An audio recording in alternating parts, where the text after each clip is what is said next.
Hey everybody, Dave here, Hidden Off Grid. Welcome back to another video. In this video, I want to talk about Dave Ramsey.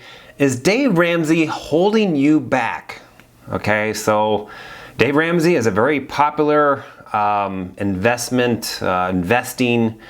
kind of a mentor in a way. He's been around for a while. I've heard lots of things about him. I've heard good things about him. And I've seen some stuff of his over the years, and I didn't really agree with it, but so recently I went on a trip to Washington State.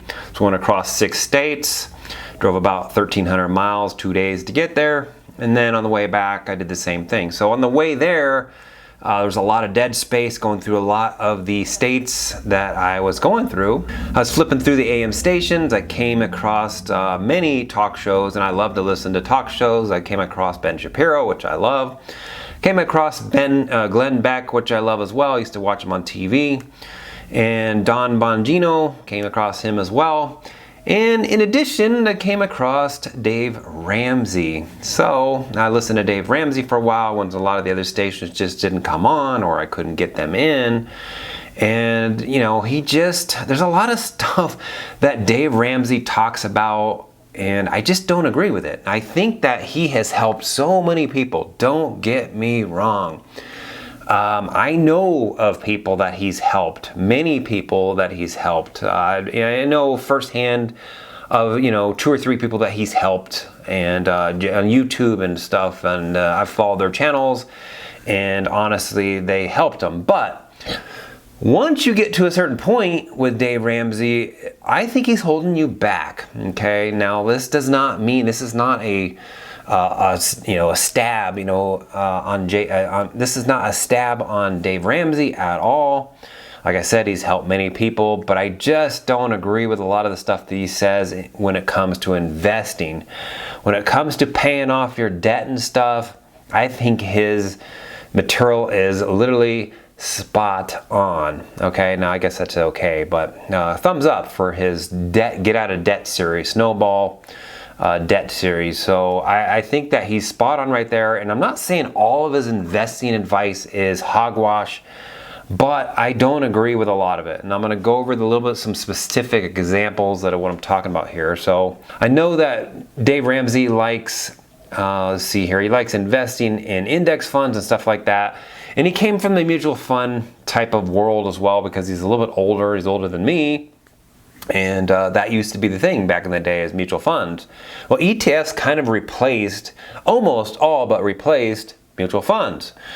But he's still, going on mutual funds. That's his thing. Now, recently I heard him talk about some, index funds like S&P 500 index fund, or maybe even the Qs or something like that. So I agree with that. But if he's still touting off on mutual funds, I think it's just old information. But the second thing that I really don't like that he still has in his portfolio and still kind of touts is bonds. Okay, now bonds they had a place probably when he was, probably when he was like 40, 50 years old. I don't know how old I don't know how old the guy is, but he's still touting off on bonds, and I don't think that bonds really should play a part in your portfolio really at all these days.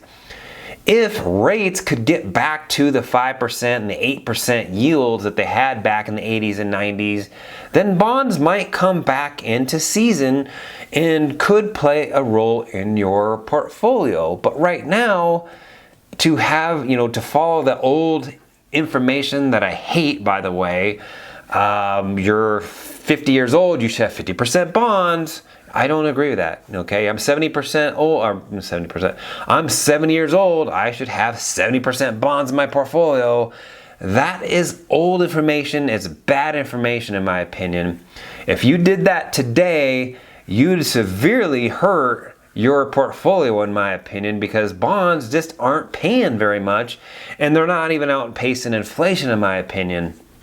So inflation, they might want to tell you it's 2%, but it's really like 3 to 5%, probably even higher than that in some cases, some things anyway. So I don't agree with that at all. And I know when I was growing up in my 20s and 30s, you know, they also had target date funds a lot in your 401ks and stuff like that. Those were the options in their target date funds, right? Okay, I'm going to be, you know, I'm going to be 65 years old in 2045 or something like that. So if you look at the 2045 fund, there's some bonds in there, okay? So if you're trying to chase FIRE, financial independence, retire early, or recreational employment, however you want to call it, then you really need to go for like a 2200 target date fund, right? You see what I got there? You see what I did there? And what would the 2200, because you're not, obviously you'd be like 200 something years old at 2022, right? What I mean by that is I'm talking about 2200, okay? I'm not talking about 22 next year. I'm talking about 2200, so that'd be the next century, right? What you would have to do with that is, because you have a lot of time there, and what that really means is that there should be no bonds in there. Okay, so if you're going to FIRE, you really need like a 2400 or 2200 or 2300. But those don't exist, obviously, because you'd be, you know, 200 years old. So the thing that I heard him talk about the other day on the radio station was the fact that somebody called in, a lot of listeners called in, and honestly, the listeners are doing really good. There's some couple of millionaires and whatever. Baby step millionaires, I think is what he called it. But to become a millionaire in doing his plan is gonna take a long time.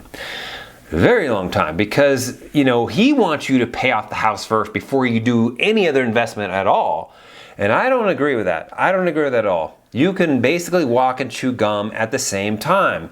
Okay, you can invest in the S&P 500, you can invest in a VTI index or something like that, which is the entire market, or you can even invest in a VT, which is the entire world market, and still pay off your mortgage at the same time. I don't agree with paying off a 30-year mortgage in 15 years, and that's doing pretty good if you can pay it off in 15 years, and then starting to invest into indexes or something like that. Because think about it, right now you can get a mortgage, a 30-year mortgage, probably under 3%, okay? And then you have to live somewhere, right? You're either gonna rent a place out, or, you're gonna either rent a place or you're gonna have to buy a house. You might as well just buy a house, right? And think about it, the whole time you're living in that property, you're not paying it off, you're just paying it off slowly over those 30 years, right?